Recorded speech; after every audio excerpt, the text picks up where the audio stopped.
ver. ¿Te gustó la cancioncita que te mandé, José Luis? Está buenísima, ¿eh? Está buenísima, realmente. Ya estamos transmitiendo, adelante. Buenas tardes, sean bienvenidas y bienvenidos al Seminario Institucional de la Escuela Nacional de Ciencias de la Tierra. Este es el primer seminario de este semestre y en esta ocasión tenemos el gusto de que nos acompañe el doctor José Francisco León Cruz. Antes de que él haga su presentación, yo les quiero dar una muy breve semblanza académica del doctor León Cruz.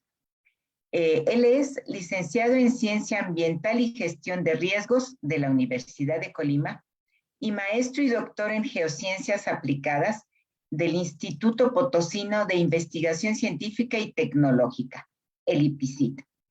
Las líneas de investigación que ha desarrollado el doctor León Cruz son sobre fenómenos meteorológicos y climáticos extremos, dinámica atmosférica y predicción numérica del tiempo, así como riesgos hidrometeorológicos. Su trabajo se enfoca en las ciencias atmosféricas, particularmente en el análisis de eventos extremos como tormentas severas y tornados. También ha trabajado en temas relacionados con el riesgo de desastre asociado a fenómenos hidrometeorológicos y climáticos.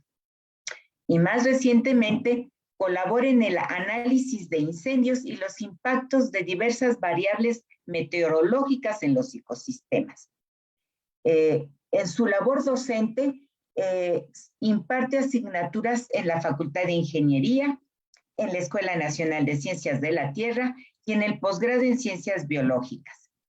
El doctor León es actualmente investigador asociado del Departamento de Geografía Física del Instituto de Geografía de la UNAM.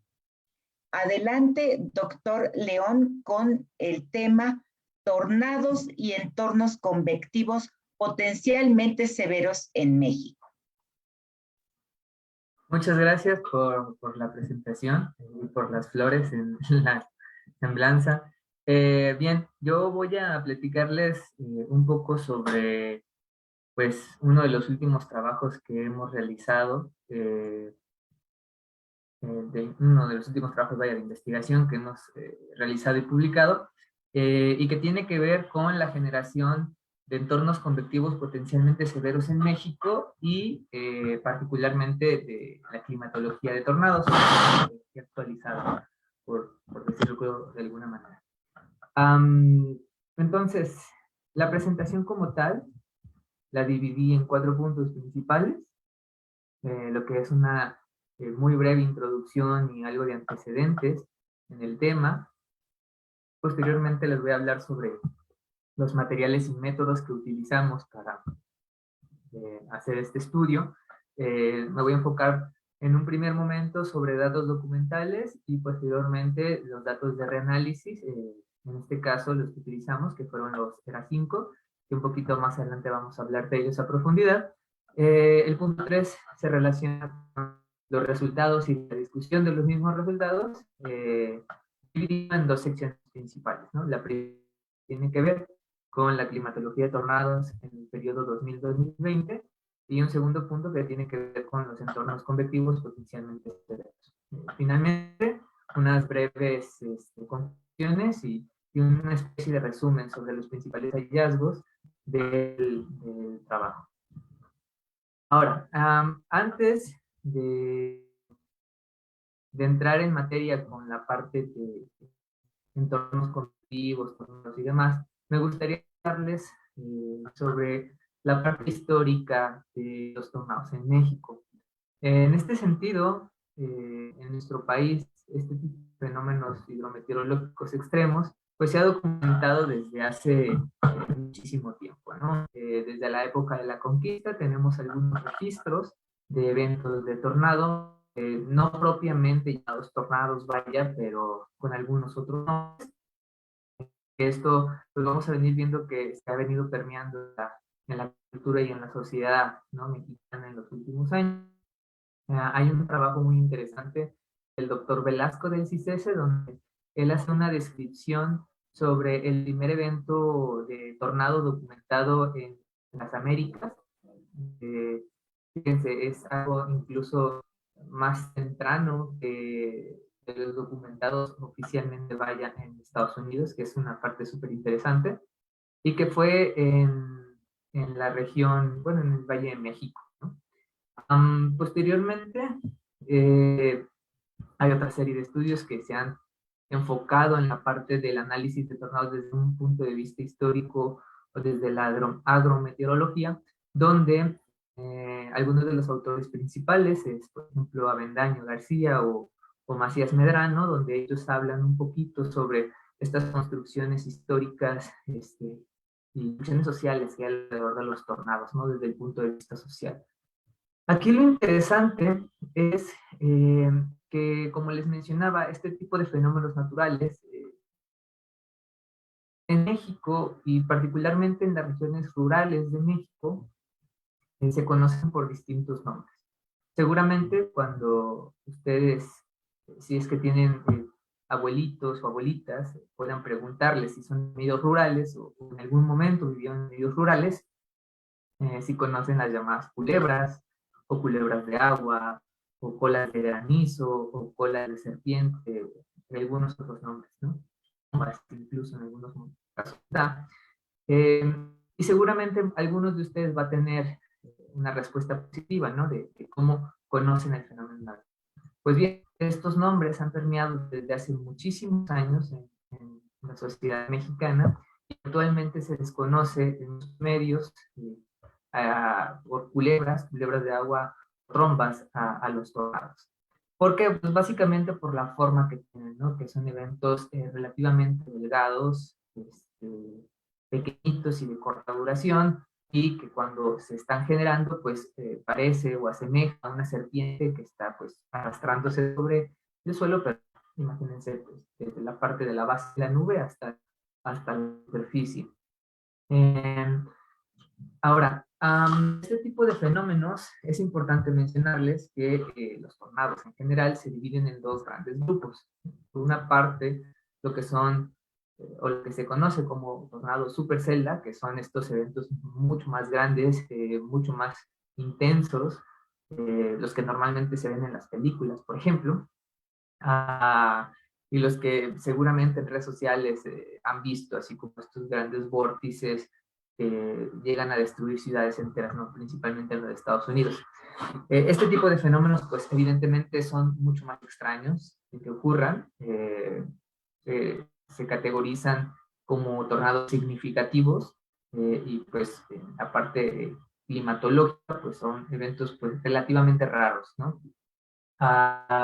Y ocurren principalmente en los valles de los Estados Unidos, pero también en Sudamérica, en los límites entre Brasil, Argentina y Uruguay. También ocurren en Europa, principalmente en la región del Mediterráneo. Y curiosamente, el tornado más mortífero en la historia reciente de la humanidad, pues ocurrió en Bangladesh, en Asia. Entonces, vaya, que este tipo de fenómenos ocurren en todas partes. Ahora, el segundo tipo de eventos que se conocen como tornados no supercelda suelen ser eventos mucho menos intensos, con velocidades de viento obviamente a mucho menores. Gráficamente parecen eventos muy delgaditos, como los que les muestro en esta pintura de Cleopas Almanza, que se titula Tempestad en los valles, en los llanos, perdón, de Aragón. Y bueno, este segundo tipo de fenómenos pues son mucho más comunes en México, de acuerdo a los datos que tenemos. ¿Y por qué son más comunes? Bueno, porque las condiciones necesarias para que se generen pues no son tan particulares como lo que sucede en el caso de los tornados supercelda. Ahora, en México, y hablando particularmente del estudio desde la parte científica de los tornados, pues estos fenómenos han tomado pues un especial interés y relevancia entre diversos sectores de la sociedad, desde la parte académica, que es donde nosotros estamos, pero también desde la parte de la gestión integral del riesgo. ¿Por qué? Pues básicamente porque en los últimos años, desde 2007 2015 y 2020 ocurrieron 3 eventos muy intensos que causaron pues grandes pérdidas económicas y pues también pérdidas humanas, ¿no? Estoy hablando particularmente de los tornados en Piedras Negras y en 2007 y en Ciudad Acuña en 2015, que seguramente alguno de ustedes llegó a ver las fotografías, y más recientemente lo que ocurrió en Apodaca, en Nuevo León, en 2020, en abril del 2020. En este sentido, pues han tomado especial interés porque, pues, vaya, han ocurrido eventos más intensos o al menos se les ha tomado más atención y por ende, pues, hay más ojos puestos en este fenómeno, ¿no? Aún así, pues, hay pocas personas que se dedican al estudio de estos fenómenos, al menos en nuestro país. En este sentido también, pues, algunos aspectos generales de la tornadogénesis, y así le llamamos al proceso de generación de un tornado, pues se conocen más o menos, hablando del contexto mexicano, ¿vale? Sin embargo, hay muchas otras cosas o muchos otros aspectos relevantes en su formación que aún no son del todo claros en nuestro país. Mucho tiene que ver en que pues se generan en regiones orográficas sumamente complejas, en altitudes por encima de los 2000 metros sobre el nivel del mar, y que vaya, son mucho menos intensos, pero al parecer más recurrentes de lo que se pensaba. Lo que nos hemos enfocado, o lo que se ha enfocado la literatura, vaya, a nivel internacional, en los últimos años es a 2 grandes grupos. Por un lado, aquellas personas o aquellos grupos de investigación que se dedican al análisis de los fenómenos en sí mismos, es decir, el fenómeno como tal, a través de simulaciones numéricas, a través de análisis de datos de satélites, datos de radar, radares móviles, etcétera, etcétera. Y por otro lado, se encuentran aquellos grupos de investigación que han empleado otras fuentes de datos alternas, como lo son los datos de reanálisis y los radiosondeos, ya sean reales o virtuales, ¿no? Si conocen un poquito de meteorología, más o menos saben a lo que me refiero. Para los que no, bueno, reanálisis, básicamente, imagínense una malla regular de datos, un archivo, por ejemplo, en formato raster, en donde cada punto de malla tiene información. Ahora imagínense que ese raster lo tienen tanto en una orientación vertical, es decir, tienen diferentes capas, y cada una de estas capas representa o bien una variable, o bien un nivel de altura sobre el que se está haciendo el análisis de la variable, ¿no? Y los radiosondeos, pues, si en alguna ocasión les ha tocado ver estos globos meteorológicos que se lanzan, pues, imagínense básicamente que es un globo, le amarran un aparatito, y este aparatito lo sueltan a la atmósfera y va midiendo el nivel de humedad, la temperatura, la velocidad y la dirección del viento con respecto a la altura, y con esto se tiene un perfil, ¿no? Este perfil sirve, pues, para caracterizar lo que son las condiciones atmosféricas en un determinado momento. Entonces, los estudios, pues, últimamente se han enfocado en el análisis de datos, de reanálisis, vaya, valga la redundancia, y el uso de sondeos y pseudosondeos. Cuando hablo de pseudosondeos me refiero a que con los datos de reanálisis vamos a simular que enviamos un globito. Pero esto, en lugar de hacerlo en puntos muy particulares del país, porque radiosondeos hay relativamente pocos para la extensión de nuestro territorio, lo hacemos en cada punto de malla, ¿no? Entonces, cada punto de malla, pues imaginémonos que es un sondeo y con eso caracterizamos espacialmente la atmósfera. Esto, pues, básicamente se ha utilizado para complementar información obtenida a través de, por ejemplo, radares meteorológicos o imágenes de satélite en regiones donde no se tiene suficiente instrumentación meteorológica, incluido nuestro país, ¿no? En este contexto general, existen varios estudios. Yo les muestro aquí un par de trabajos recientes, bueno, no tan recientes, pero algo de lo que es Gensini y Ashley en el 2011 y otro más de Blamey en el 2017, donde ellos, en función de estos pseudosondeos que se hacen utilizando datos de reanálisis, caracterizan cuáles van a ser los entornos, es decir, las características ambientales en las que pues se han documentado eventos extremos, y por otro lado también sacan los máximos a partir de ecuaciones o de parámetros más o menos establecidos y las relaciones que guardan entre estos parámetros. Por ejemplo, se utiliza comúnmente lo que se conoce como CAPE, o la energía potencial disponible para la convección, y lo que es la cizalladura vertical del viento, pues básicamente la diferencia de velocidad del viento entre la superficie y un punto en la atmósfera. Normalmente 500 hectopascales, que representa por ahí de los 5 kilómetros. Entonces, utilizando estas dos variables, se establecen relaciones y se sacan la probabilidad de ocurrencia de un evento extremo. Esto es más o menos el background de lo que se ha utilizado últimamente en los estudios de tormentas severas, y bueno, un poquito sobre los tornados y su historia en nuestro país. En este contexto general, nosotros nos propusimos hacer dos cosas. Por un lado, una actualización de una primera base de datos de tornados en México, que fue publicada por ahí de 2000, ay Dios, se me olvidó, creo que es 2014, pero el trabajo es de Macías y Avendaño. Está publicado, me parece, en Investigaciones Geográficas, ahí pueden obtenerlo, que es una climatología de tornados, ¿no? Entonces nosotros nos propusimos hacer una actualización a esa climatología, utilizando un periodo de análisis de 2013 a 2020. Esto como primer paso, ¿no? Para ver qué tan comunes serán estos fenómenos de tornado en nuestro país. En este sentido, pues nosotros utilizamos lo que fueron datos o fuentes de datos oficiales y fuentes de datos no oficiales.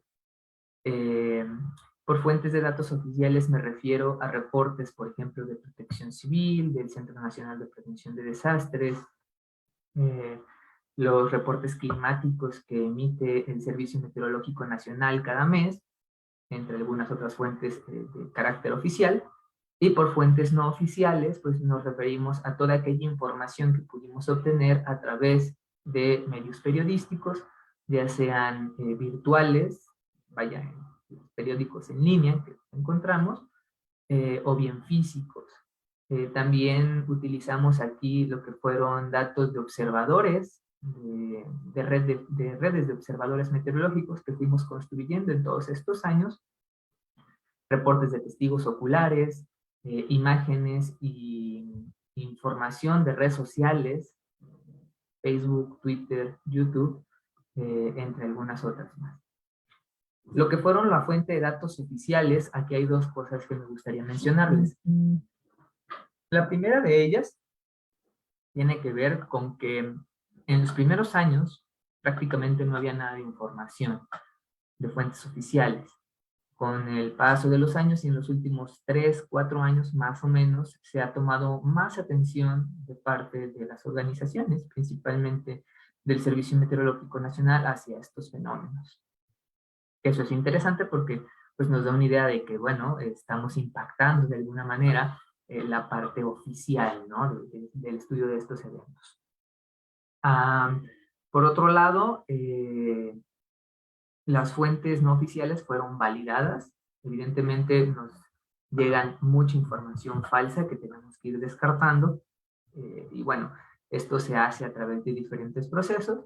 Por ejemplo, contrastando las fuentes de información en varios lugares. También lo que se hace es obtener imágenes de satélite de la hora aproximada y el lugar aproximado del evento y ver primero si había una formación de nubes. Si no, pues se descartaban, ¿no? Automáticamente. Y en los casos que fue posible obtener información de radar, pues también lo obtuvimos. Esto principalmente en la región colindante con los Estados Unidos, por la disponibilidad de datos de los radares en toda la región fronteriza. Y bueno, con esta información que fuimos recolectando a través de los años, creamos una base de datos, y esta base de datos fue la que nos sirvió de punto de partida para actualizar la climatología de tornados, ¿no? Se tenía en esta base de datos pues una gran variedad de información, o mejor dicho, se tiene una gran variedad de información, desde las coordenadas aproximadas del evento, la hora aproximada, la fecha, evidentemente, algunas otras de información como qué tipo de daños causó, cuánto tiempo duró, si el vórtice era de determinado tamaño, el trayecto aproximado que siguió, fotografías, videos, evidentemente las fuentes de donde se obtuvo la información, etcétera, etcétera. Entonces esta base de datos pues está almacenada y pues actualmente sigue en actualización, ¿no? De hecho, uno de los estudiantes que estamos ahorita, bueno, que estoy trabajando o que estamos a punto de iniciar el trabajo de servicio social, pues, parte de su trabajo tiene que ver con la actualización para el 2021 y este año 2022 de la base de datos que sigue esta base de datos en proceso. Esta base de datos es propia, es mía, vaya, pero se puede o se comparte a través de medios oficiales para pues, que puedan citarse y demás. La segunda parte, que tiene que ver con lo que eran los entornos convectivos potencialmente severos, nosotros utilizamos lo que son los datos de reanálisis. Existe una gran variedad de datos de reanálisis que pueden ser utilizados con una cobertura espacial y temporal más o menos buena para nuestro país. Por ejemplo, NAR, por ejemplo, GFS, por ejemplo, ENCEP. Si están familiarizados con análisis meteorológicos, más o menos hablen de lo que yo hablo. Y en los últimos años, una de los reanálisis que ha tomado mayor relevancia en la parte de investigación se conocen como ERA5. ERA5 es la actualización de una base anterior que se llamaba ERA Interim, que básicamente contempla información meteorológica y climatológica, vaya, a nivel mundial, en una malla bastante fina para hablar de datos de reanálisis, que es de 1/4 de grado, con una resolución temporal de 1 hora, es decir, tenemos 24 del 0 a las 23, 24 tiempos cada día, todos los días del año, durante pues la base estandarizada, por así decirlo, es del 79 al 2022, se actualiza, y ahorita está en proceso una actualización, pero hacia atrás, que desde el 79 hasta el 40 o 50, no recuerdo muy bien, pero esos son datos preliminares que aún están en proceso de validación. Entonces nosotros únicamente tomamos los del 79 hasta el 2020 como periodo de referencia. En este sentido utilizamos 4 tiempos representativos, lo que eran las 00, 06, 12 y 18 horas UTC. Y descargamos pues una gran variedad de parámetros o de variables, por ejemplo, temperatura, humedad relativa, humedad específica, geopotencial, ¿qué más? Velocidad y la dirección del viento, y con esas variables están distribuidas pues en una malla que cubre, o un dominio, mejor dicho, que cubre nuestro país, desde los 10 a los 35 grados norte y menos 120, menos 85 de longitud. Y esta mallita que teníamos, pues teníamos una orientación espacial, pero también una orientación vertical en 37 niveles totales, ¿no? Estos 37 niveles con las variables meteorológicas que teníamos, nos permitió hacer el cálculo de diferentes índices. Ahora, un índice, en este caso un índice de inestabilidad, nos va a permitir conocer el potencial de inestabilidad de una región en particular. Existen una gran variedad de índices para medir o estimar la inestabilidad atmosférica. En este caso, nosotros nos fuimos por la parte más común, por decirlo de alguna forma, que fue utilizando el CAPE, pero en este caso utilizamos una variable que se llama el CAPE más inestable o el Most Unstable Cape, que nos indica pues la parcela donde es más inestable, vaya, y esta variable se da en joules por kilogramo, que es la energía total, ¿no? O energía potencial, mejor dicho, para la convección. Y también utilizamos lo que fue la cizalladura vertical del viento, pero no nos fuimos a la clásica en este caso, utilizando lo que eran 1500 hectopascales. ¿Por qué? Pues básicamente porque hay muchas regiones de nuestro país que están por encima de los por debajo de los 800 hectopascales. Entonces, para las regiones altas no nos servía esta diferencia del viento. ¿Qué hicimos? Bueno, básicamente primero obtuvimos la velocidad del viento en superficie. Después, sobre la superficie, interpolamos verticalmente los primeros 6 kilómetros y creamos una especie de coordenada sigma. Estas coordenadas sigma básicamente siguen la orografía. Esto nos permite conocer o obtener las diferencias de la velocidad del viento entre la superficie y el terreno en sí mismo. Entonces, las diferencias variaban y pues esto era más representativo para países como el nuestro, que tenemos una configuración orográfica sumamente compleja. Posteriormente, con estos dos valores o estos dos parámetros que utilizamos, uno termodinámico y uno climático, que es Cape y la cizalladura, lo que hicimos fue utilizar valores de sesgo. ¿Qué se entiende por un valor de sesgo? Básicamente nosotros dijimos, a partir de este valor se considera algo muy inestable. En este caso nos fuimos también utilizando la literatura existente, unos valores de sesgo de 2000 joules por kilogramo y una cizalladura del viento de 18 metros por segundo. Utilizando estos dos valores y uno tercero, que fue la inhibición convectiva o SIN, nos permitió diferenciar cuáles eran los entornos con un mayor potencial de generación de una tormenta muy intensa. Y estas tormentas muy intensas pues se relacionan con la generación de tornados, la presencia de granizo o ráfagas descendentes, en algunos casos con sistemas convectivos o complejos convectivos de mesoescala. Finalmente, con estos parámetros calculados, porque los teníamos para cada periodo de tiempo, cada 6 horas, durante 40 años, de cada día, de cada mes, pues construimos climatologías, ¿no? Y estas climatologías pues se conocen como climatologías a largo plazo. Aquí me equivoqué, no es del 90 al 2020, perdón, es del 79 al 2020, ¿vale?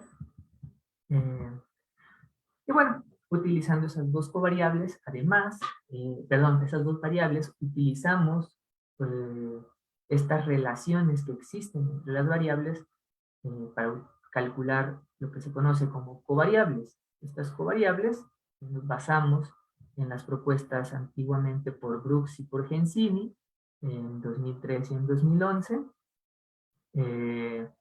Y ellos, a partir de una serie de ecuaciones, multiplicando lo que es el CAPE más inestable con la cizalladura, pues establecen un valor de sesgo, varía en función del autor, pero este valor de sesgo pues nos indica el potencial de generación de tormentas muy intensas. Y después con estas mallas pues nosotros calculamos el número de días totales por cada punto de malla que teníamos, donde se iba a sobrepasar ese nivel de sesgo, ese valor de sesgo, ¿no? Y esto lo hicimos para todas las horas correspondientes. Esto se hizo utilizando un lenguaje de programación del NCAD que se llama NCL, y algunas cosas también las hicimos en R, ambas de acceso libre, ¿no? Bueno, ¿cuál es la relación entre lo que eran los entornos convectivos y los tornados? ¿O cuál era nuestro objetivo haciendo estas comparaciones? Primero que nada, si nosotros teníamos una distribución espacial de eventos de tornado, nos podíamos dar una idea de una distribución espacial del tiempo severo, o al menos de una manifestación del tiempo severo como eran los tornados. En este caso, al calcular o al complementar esta climatología con los entornos convectivos potencialmente severos, pues nos dábamos una idea, o el objetivo era darnos una idea de si estas zonas con potencial de generación de tiempo muy, muy severo, condiciones muy, muy intensas, se relacionaban con los tornados o no, ¿no? A final de cuentas, si ustedes recuerdan, existían dos tipos de tornado, los que se conocen como supercelda, que son mucho más severos, y los no supercelda, que son mucho menos severos. Entonces, era más o menos la idea, hacer una comparación espacial y temporal de estas dos variables con diferentes cuantitativos. ¿Cuáles fueron o cuáles son algunos de los resultados más interesantes que hemos encontrado? Bueno, si ustedes se fijan, en la primera gráfica, no sé si se ve a mi mouse, si no, pues es la gráfica más grandota. Les muestro lo que es la distribución anual de los eventos de tornado. En rojo, en azulito, se ven los tornados sobre el agua o comúnmente llamados trombas, y lo que es en colorcito verde, lo que es el número total de días con actividad de tornados. Esto es interesante porque no solamente, al menos en Estados Unidos, puede haber que en un solo día con actividad de tornados haya más de 100 eventos. En nuestro caso, pues la mayor cantidad de eventos que tuvimos en un día fue de 4, si no me equivoco. Entonces, pues aquí básicamente se muestra la evolución temporal. Varias cosas con esto. Primero que nada, pues evidentemente se ve una tendencia de incremento de eventos, ¿no? Ahorita volvemos a ese tema. Les muestro con las líneas en horizontal el negro lo que son promedios del 2000 al 2012, que era el primer estudio, que me había equivocado, era 2014 a 2012. La climatología antiguamente publicada, que ellos mencionaban un alrededor de 10 eventos por año. Posteriormente, si tomamos todo el periodo de tiempo tomando los de ellos y los de nosotros, el promedio incrementó a más del doble, por ahí de 23 eventos por año. Y si únicamente tomamos los últimos 5 años de referencia, donde tenemos mayor cantidad de información, pues si se fijan, el promedio aumentó muchísimo, ¿no? Por ahí de 44 eventos de tornado por año en nuestro país, que es, pues, bastante importante, ¿no? Esto en todo el país, ¿vale? Sin diferenciar lo que son los eventos más intensos de los menos intensos. Y esta tendencia de incremento que encontramos, pues nosotros la asociamos, pues, a que hay mayor información, hay medios de comunicación mucho más interesados en el tema, pero también que existen mayores herramientas tecnológicas. ¿A qué me refiero con esto? Si tú te vas al año 2000, en el año 2000 era prácticamente imposible que tú tomaras tu celular, tomaras una foto o un video y lo subieras a Facebook, ¿no? Diciendo, oye, aquí hay un tornado. Pero si te vas a los últimos 3, 4 años, sabes que esa es una actividad relativamente común que prácticamente todos hemos hecho. Entonces, la cantidad de información disponible que hay es mucho mayor. Por tanto, pues este incremento nosotros no lo relacionamos, al menos hasta este momento, a condiciones ambientales, sino más bien al acceso a la información. Y esta misma tendencia se ha reportado en varios países, principalmente de Europa, y también se les hace una relación a esto más que a las condiciones ambientales. Que ojo, no quiere decir que no tengan un impacto, puede que lo tengan, pero en este momento nosotros no contamos con suficiente información para respaldarlo. ¿Por qué? Básicamente porque las series de datos de tornados, al menos en México, son muy, muy jóvenes. Tenemos 22 años de datos, es prácticamente nada para la parte climatológica, ¿verdad? Con respecto a la distribución mensual de los eventos, tenemos que existen 2 picos de actividad. El primero a finales de la primavera, a finales de la primavera, sí, en mayo, y el segundo en pleno verano, en julio, ¿no? Estos 2 picos de actividad los relacionamos, por un lado, a la interacción de los frentes fríos tardíos que alcanzan a interactuar ya con flujos de humedad provenientes del Golfo y del Pacífico, y el segundo pico de actividad, pues básicamente al rol que juega el arrastre de humedad y la generación de condiciones de inestabilidad a lo que son ciclones tropicales, ondas tropicales, ¿no?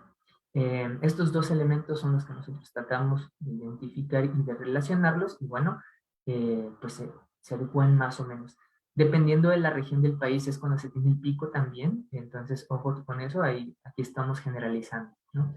Y otra de las cosas interesantes que encontramos, pues fue que se diferencia la ocurrencia de eventos de tornado sobre tierra con respecto a lo de las trombas. Las trombas son mucho más comunes en verano y pues evidentemente tienen que ver con el arrastre de humedad atraído por las ondas tropicales, pero también con el paso de ciclones tropicales. Esta es la distribución espacial de los eventos de tornado, con la distribución espacial también de la población. Este es una densidad de kernel y esta es la densidad de una climatología de la densidad de rayos. Entonces, 2 cosas interesantes aquí. Primero que nada, pues que la distribución espacial de los eventos de tornado se relaciona mucho con la densidad de población, y esto pues tiene sentido. ¿Por qué? Porque si hay una persona que puede documentar el evento, pues va a haber mayor probabilidad de que lo documente. Vaya, entonces a mayor concentración de población, mayor probabilidad de ocurrencia, mejor recurrencia, no, de documentación de eventos de tornado, ¿no? Las zonas que están menos pobladas, pues si ocurre, pues nadie se va a dar cuenta, nadie lo va a reportar, nadie se va a enterar de qué ocurre.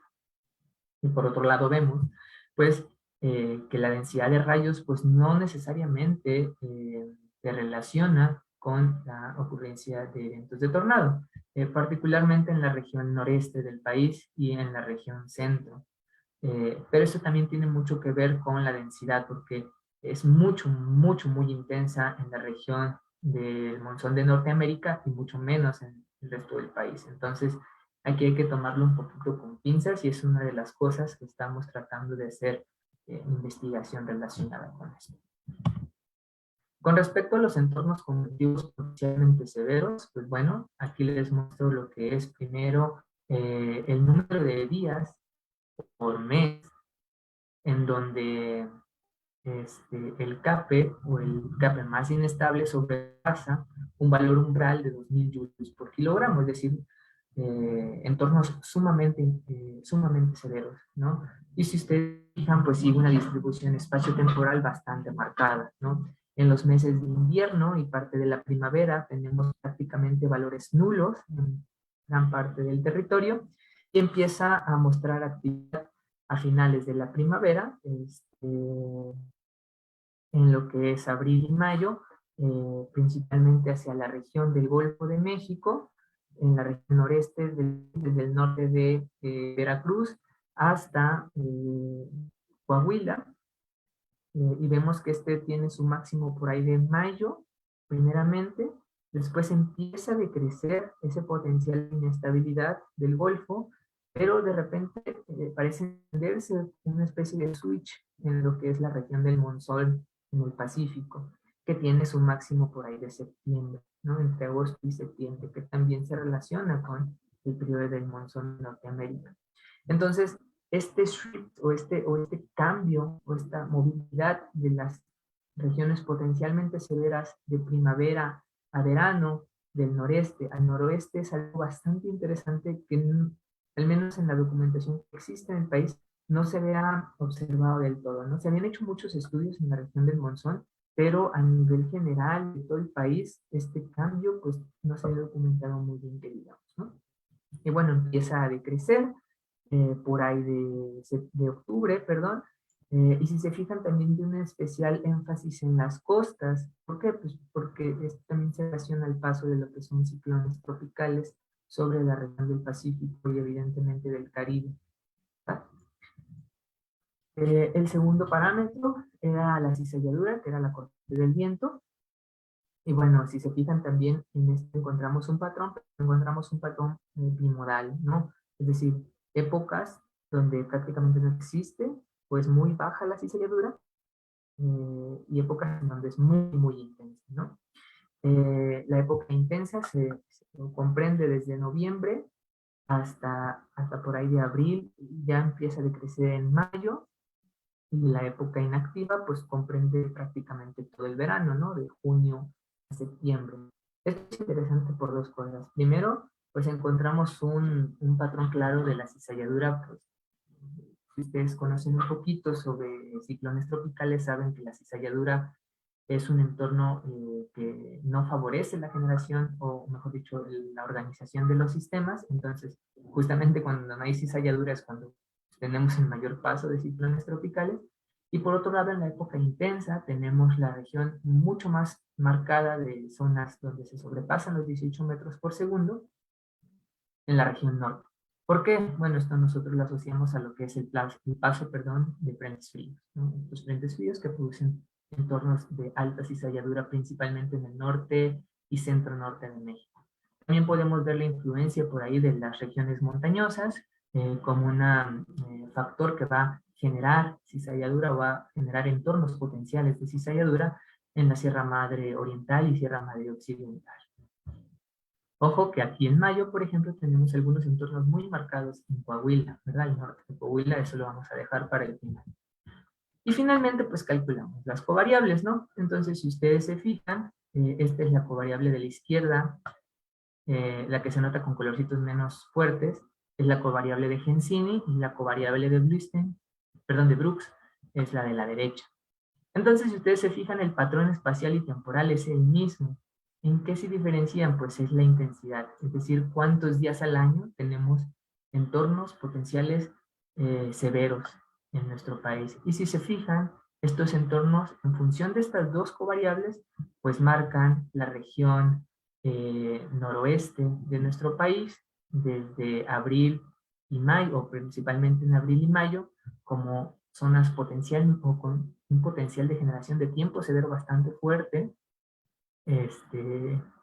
y hace un pequeño cambio nuevamente hacia la región del Pacífico, pero con una menor penetración en las zonas continentales, ¿no?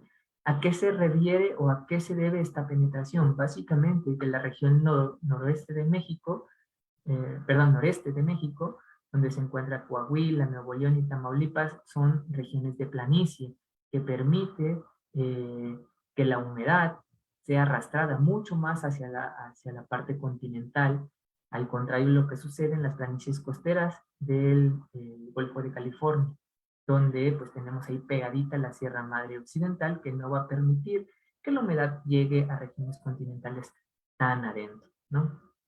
Esto, pues, si ustedes lo comparan con la generación de tornados muy intensos, tiene un match perfecto. ¿Por qué? Pues los eventos más intensos que se han documentado en el país ocurren o han ocurrido en mayo y en abril principalmente en la región del norte de Coahuila y en la región de Nuevo León. Entonces, ¿qué obtenemos con esto? Bueno, que los entornos potencialmente severos que nosotros hemos calculado en función de estas covariables y en función de estos parámetros meteorológicos de la literatura de latitudes medias, porque lo tomamos del caso de Estados Unidos, funcionan únicamente para la región noreste del país y un poquito para las regiones del noroeste. ¿Qué pasa con el resto del país? Porque si ustedes recuerdan, en el centro de México había muchos eventos de tornado. Bueno, que básicamente esto nos da una idea de que los entornos para su generación, uno, no tienen que ser muy, muy severos, que eso pues ya lo sabíamos por la literatura, y por otro, pues que tenemos que investigar qué otras variables están relacionadas con la generación de estos tornados en la región centro y sur del país.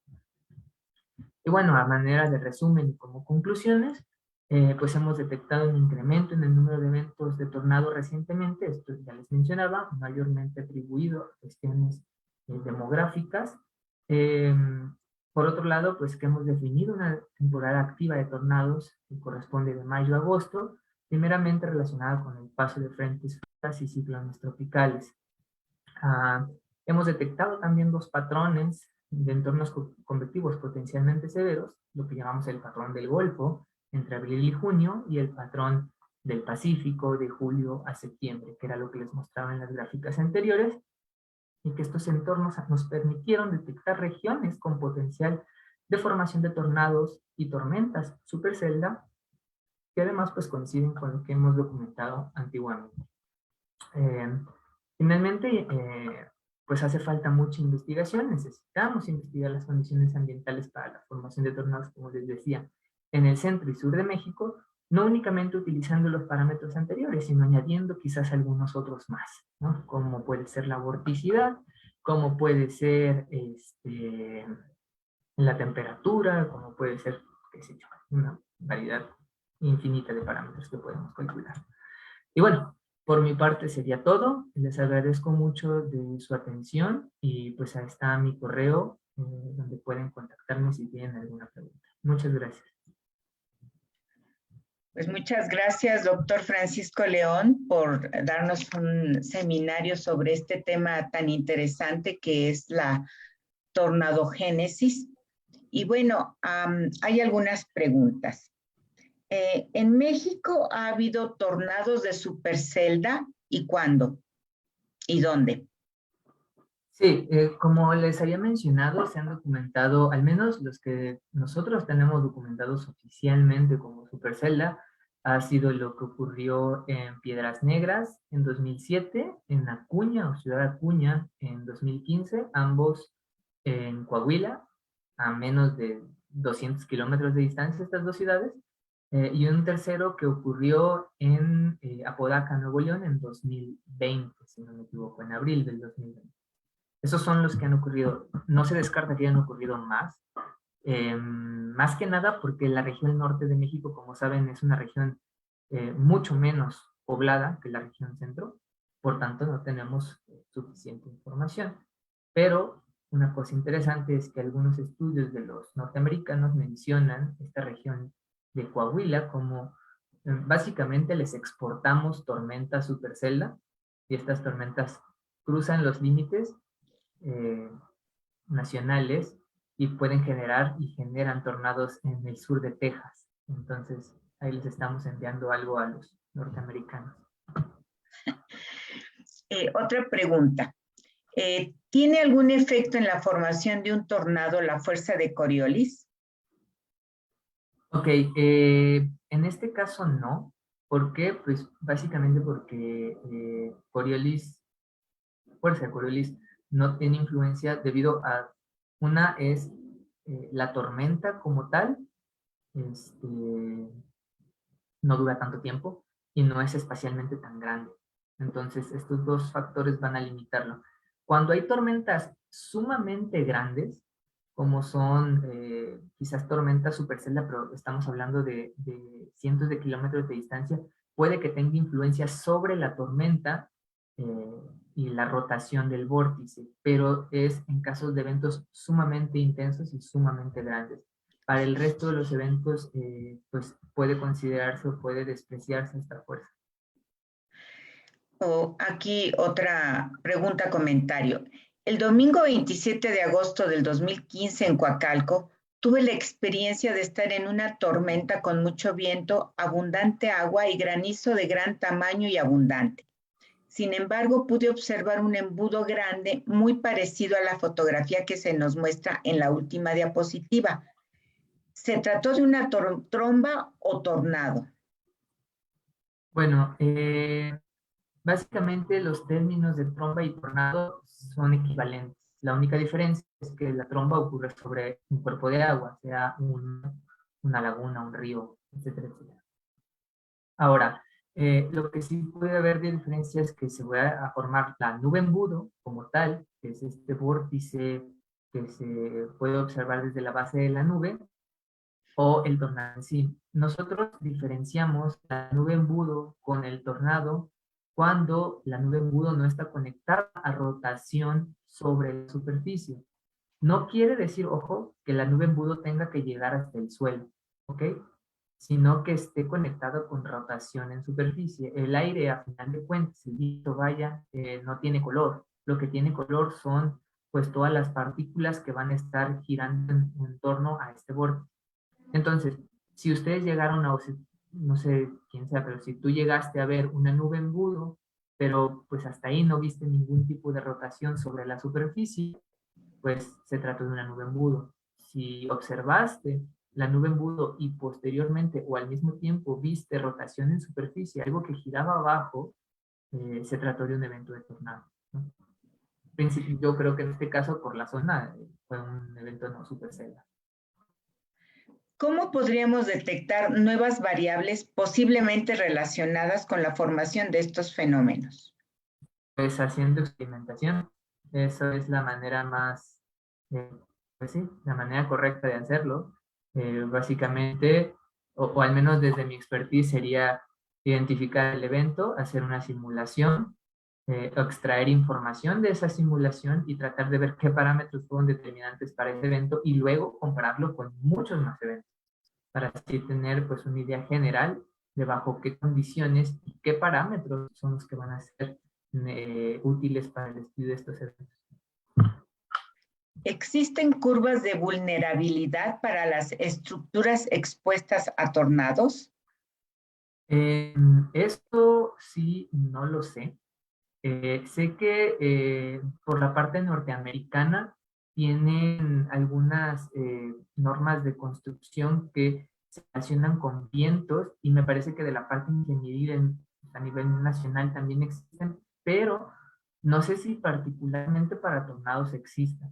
Hace algún tiempo me contacté con una persona de CFE que me parece que estaban haciendo una actualización de algo para las líneas eléctricas que tenía que ver con vientos y me parece que ellos estaban tratando de considerar esto, pero no sé si lo hicieron y no sé si eso sea aplicable a la parte de ingeniería en nuestro país. Eso sí tendríamos que investigarlo. ¿Los tornados tienen algún efecto en el tiempo meteorológico del lugar donde se desarrollan? Bueno, pues básicamente que es una tormenta, ¿no? Se da en medio de una tormenta y pues los cambios pues, van a ser en función de la formación misma de la tormenta. ¿Hay similitudes entre tornados y huracanes, aparte de que obviamente uno se da en tierra y otro en el mar? Pues similitudes pues, que giran, ¿no? Que son tormentas que están girando, son de diferentes escalas, pero hablando de la parte de la génesis misma de los eventos, pues no, únicamente pues por la forma, ¿no? Es un vórtice a final de cuentas, pero a diferentes escalas. ¿Se tiene una base de datos histórica de tornados en México fuera de la del periodo 2013-2020? Que yo sepa, no. Pero, por ejemplo, Avendaño y Macías Medrano, ellos me parece que tienen o hicieron una recopilación de eventos históricos basado en un documento, o en unos documentos de la doctora Virginia García Costa, que pues están basados en notas, pero muy antiguas. Desconozco si ellos continuaron con esta base de datos, pero sería interesante pues escribirles y preguntarles, ¿no? Fuera de eso, que yo sepa, no. ¿Qué rango de energías se asocian a un tornado de supercelda y a uno de tormenta? Rango de energía, bueno, no sé a qué se refiera con rango de energía, pero si lo trasladamos a velocidades del viento, no sé si eso se refiere, estamos hablando que un evento de supercelda puede abarcar, bueno, esto me faltó comentarles, pero la forma de medir a los tornados es a partir de algo que se llama escala Fujita o escala Fujita mejorada, que corresponde desde EF0 hasta EF5. Un evento superior a EF2 se considera, perdón, a EF3 se considera un tornado significativo. Estamos hablando que los tornados significativos tienen vientos superiores a los 300, 350 kilómetros por hora, que son mucho más intensos. Los tornados supercelda pueden tener toda la gama desde F0 hasta F5, pero pues tienen el potencial de generación de los eventos más intensos. Por otro lado, los eventos no supercelda pues pueden tener vientos asociados de 100, 120, 150 kilómetros por hora. Y ojo, no es nada despreciable teniendo en cuenta de que si un viento de 150 kilómetros por hora impactan una comunidad rural donde las condiciones de construcción son mucho más endebles que en las regiones urbanas, pues los daños van a ser mucho más intensos. Claro. Bueno, pues más o menos son, resumiendo las inquietudes del auditorio. Yo te tengo una pregunta. En el contexto del cambio global, ¿qué se esperaría sobre la frecuencia y la intensidad de los tornados? Bueno, esa es una pregunta que está abierta todavía. Por un lado, por lo que les comentaba, que no existen bases de datos tan extensas como lo hay para precipitación, temperatura, por ejemplo. Y por otro lado, porque hay mucha incertidumbre en el sentido de que estas bases de datos están basadas en datos documentales, no en observaciones meteorológicas. Entonces tienen una influencia antropogénica súper intensa, ¿no? Ahí, en la parte de documentación.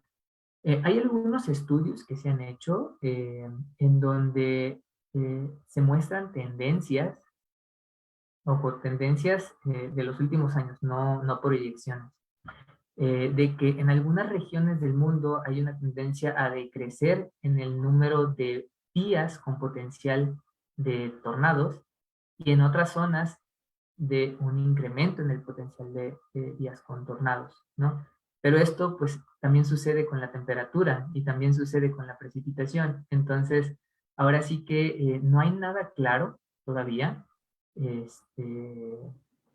hay que tener como mucho cuidado para ver las proyecciones, ¿no? Y particularmente de los eventos muy severos y muy intensos como son las tormentas severas y los tornados. De hecho, y si no me equivoco, en el último reporte del IPCC se mencionaba que se tenía una baja certidumbre, Confianza. baja confianza, hablando de estos eventos extremos, ¿no? Entonces, pues hasta el mismo IPCC dice, yo no meto mucho las manos todavía porque no tenemos suficiente información, ¿no? Hay que esperar y hay que pues, seguir trabajando primero, yo creo, para entender completamente el fenómeno, porque si bien se conoce mucho sobre los fenómenos de tornado, principalmente en Estados Unidos y últimamente en Europa, realmente hay algunas cosas que todavía no están completamente entendidas. Por ejemplo, los americanos tienen una serie de algoritmos que les permite conocer un área donde es probable que se forme un evento. Puede ocurrir en un área de decenas de kilómetros, pero puede que no se forme. Entonces, aún con la cantidad de tecnología y conocimientos que se tiene, pues todavía no se conocen al 100% el fenómeno. Entonces, yo creo, o desde mi perspectiva, es primero tenemos que conocer el fenómeno natural y después de eso ya tratar de hacer alguna, o tratar de darnos una idea de cómo va a evolucionar con el paso del tiempo. Pero, resumiendo, a final de cuentas no hay mucha información, pero evidentemente se van a ver afectados de alguna forma. ¿Cómo? Todavía no lo sabemos. Muy bien, pues muchas gracias. Doctor José Luis Palacio, no sé si usted quiere hacer un comentario final sobre el tema que trató el doctor León. Sí, muchas gracias, Blanca. Pues muchas gracias por la plática, José Francisco, muy interesante. Y creo que ya sabemos más de lo que estás haciendo ya como investigador en el Instituto de Geografía. No sé si se comentó esto al principio, pero bueno, José Francisco es también profesor de la licenciatura en Geografía Aplicada. Está comenzando el semestre. No sé si ya te tocó dar clases, José Francisco, pero bueno, bienvenido a la escuela, bienvenido a la licenciatura, bienvenido al semestre. Yo creo que es un tema que además, pues algunos lo teníamos, yo conocí una parte del trabajo de tornados que hizo Jesús Manuel Macías y Asunción Avendaño, geógrafos, por cierto, de la UNAM, egresados de la Facultad de Filosofía y Letras del Colegio de Geografía, y siempre como que llamaba la atención, bueno, los tornados son en Estados Unidos, ¿no? Son estos grandes eventos, y aquí en México, pues de repente remolinitos, pero cada vez, y el trabajo que presentas, pues muy analítico, diferente al de Jesús Manuel y a Asunción, ¿no? Pero me parece que es muy interesante ver que es todo un campo que además, como dices, todavía con incertidumbre ante esta cuestión del cambio global y el cambio climático, pero que sin duda es una línea de trabajo muy interesante, ¿no? En el área de climatología, en el área de los desastres, la meteorología, etcétera. Entonces, pues nada más agradecerte la plática. Creo que el seminario, que esta es la primera sesión del seminario del semestre, pues empieza con muy buenos augurios, ¿no?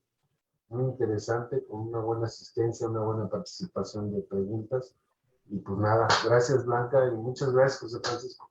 Por aquí nos estaremos viendo. Pues, Y saludos a todos. pues gracias a todas y a todos los que nos escucharon, gracias al ponente y los comentarios de nuestro director. Y yo los quiero invitar al próximo seminario institucional del ENSIT el miércoles 16 de febrero a las 14 horas, en donde tendremos la presencia de la doctora Silke Kram, que nos hablará sobre la REPSA. Gracias nuevamente y que tengan buena tarde.